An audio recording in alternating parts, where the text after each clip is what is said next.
Top quality और consistent performance के लिए सिर्फ सिल्वर पंप्स। टॉप क्वालिटी और कंसिस्टेंट परफॉर्मेंस के लिए सिर्फ सिल्वर पंप्स, नाम याद रखना।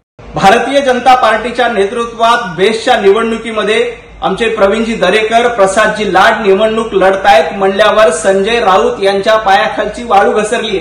कारण आता मराठी माणूस भारतीय जनता पार्टीसोबत उभा आहे हे त्यांना लक्षात येत आहे। त्यामुळे आता जनतेचं मत आपल्याला मिळणार नाही, मराठी माणसाचं मत आपल्याला मिळणार नाही।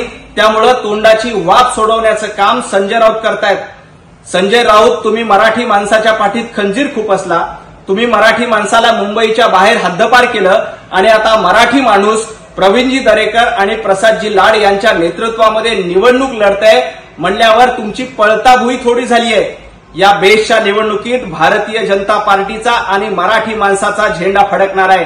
त्यामुळे तुमचा जळफळाट होतोय। हा जळफळाट थोडा असाच होऊ द्या। येणाऱ्या मुंबई महापालिकेत देखील तुम्हाला भारतीय जनता पार्टी आणि मुंबईतला मराठी माणूस घरी बसवल्याशिवाय राहणार नाही। गिरीश महाजन म्हणजे महर्षी व्यास आहेत का, असा सवाल संजय राऊत विचारतायत। माझा संजय राऊत यांना प्रश्न आहे, तुम्ही स्वतःला महर्षी व्यास किंवा महर्षी वाल्मिकी समजतात काय?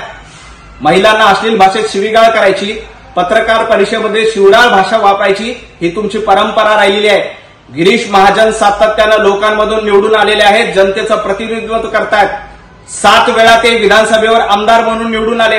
संजय राऊत, तुम्ही एकदा देखील जनतेमधून निवडून आलेले नाहीत।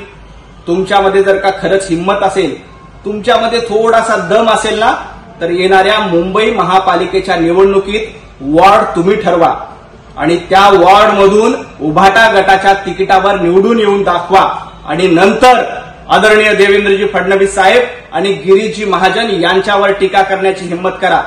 सातत्यानं बाहेरून निवडून यायचं, मागच्या दारानं निवडून यायचं आणि जनतेतून निवडून आलेल्या आमच्या गिरीश महाजन सारख्या नेत्यांवर टीका करायची हे तुम्हाला शोभत नाही।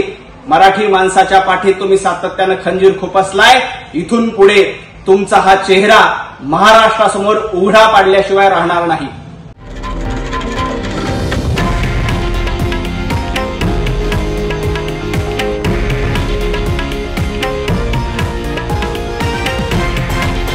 हे आहे देशातील नंबर 1 न्यूज नेटवर्क आणि आपण पाहत आहात TV9 मराठी, एकमेव।